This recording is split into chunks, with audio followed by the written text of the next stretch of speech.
युद्ध खत्म करने के लिए ईरान ने अमेरिका और इजराइल के सामने 3 शर्तें रखी।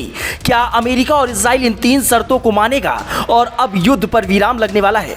अमेरिका, इजराइल और ईरान के बीच जारी युद्ध का असर अब पूरी दुनिया की अर्थव्यवस्था पर दिखने लगा है। तेल और गैस की कीमतें तेजी से बढ़ रही हैं और वैश्विक बाजारों में महंगाई की आशंका गहराती जा रही है। स्ट्रेट ऑफ हॉर्मुज़ में बढ़ते तनाव और पाबंदियों की वजह से तेल टैंकरों की आवाजाही प्रभावित हुई है, जिससे ऊर्जा आपूर्ति पर दबाव बढ़ गया है। और इसी बीच ईरान ने पहली बार खुलकर बताया है कि वो किन शर्तों पर अमेरिका और इजराइल के साथ युद्ध समाप्त करने को तैयार हैं। ईरान के राष्ट्रपति मसूद ने कहा कि युद्ध खत्म करने का एकमात्र रास्ता यह है कि ईरान के वैध अधिकारों को स्वीकार किया जाए, युद्ध में हुए नुकसान की भरपाई की जाए और भविष्य में किसी भी हमले के खिलाफ ठोस अंतर्राष्ट्रीय गारंटी दी जाए। उनका कहना है कि अगर इन तीनों शर्तों को मान लिया जाता है तो तेहरान जंग समाप्त करने के लिए तैयार है।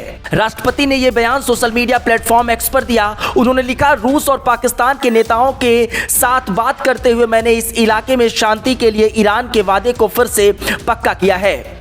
ज़ायोनिस्ट शासन यानी इजरायली शासन और यूएस की वजह से शुरू हुई इस लड़ाई को खत्म करने का एकमात्र तरीका ईरान के कानूनी अधिकारों को पहचानने, हर्जाना देने और भविष्य के हमले के खिलाफ पक्की अंतर्राष्ट्रीय गारंटी देने पर टिका है।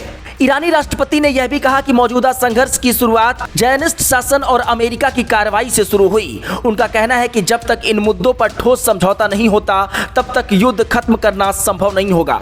ईरान इन देशों सहित अपने क्षेत्रीय सहयोगियों के साथ लगातार संपर्क में है और अंतर्राष्ट्रीय समर्थन जुटाने की कोशिश कर रहा है।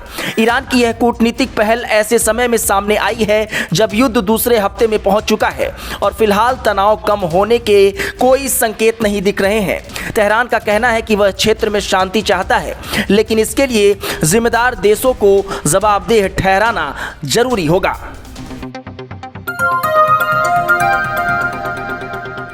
बजाओ जरा झूम के बजाओ, बजाओ बजाओ जरा झूम के बजाओ।